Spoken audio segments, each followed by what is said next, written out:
Ոչ ոք նախորդ սեզոն ինձ չի ների, ինչ էլ անեմ, մեկ է։ Բոլորի համար ես այն հորի լակոտն եմ լինելու, որի պատճառով սերիալը փակեցին, որովհետև ուզեցի լիամետրաժում նկարվել, հասկանում ես։ Քանի որ նա հին դպրոց անցած դերասան է ու բավական լուրջ է վերաբերվում իր մասնագիտությանը, ցանկանում է ավելի մի մեծ բան անել ու ավելի ընդգծված ցույց տալ իր տաղանդը, իսկ դերասանի համար լիամետրաժ ֆիլմն այլ հասկացություն է։ Որքան էլ խաղաս սերիալներում եւ լինես հայտնի, միևնույն է լիամետրաժ ֆիլմն է լուրջ ընկալվում, թե ներսի մարդկանց եւ թե հանդիսատեսի կողմից, իսկ դա Ռիքի համար համ երազանք է, համ էլ նպատակ։ Իդեպ օրենքի կին սերիալը, որտեղ նկարահանվում է Ռիկ Դալթոնը, վերցված է իրականությունից։ Դա հղում էր ամերիկյան մեռած թե ողջ սերիալին, որը նկարահանվում է 1958-ից 1961 թվականներին։ Այն պատմում էր Ջոշ Ռենդալի մասին, ով վարձկան որսորդ էր,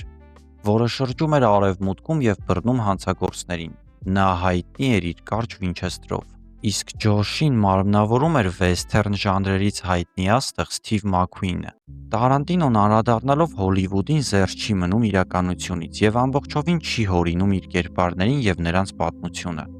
Նա հղումներ է կատարել իրական անձանց եւ իրական պատմությունների վրա։ Տարանտինոն վերցնում է Մաքքուինի կերպարը եւ ստեղծում օրենքի կին սերիալը։ Այն իր հերոսի Ռիկ Դալթոնի անցյալում ունեցած մեծ հաջողությունն էր,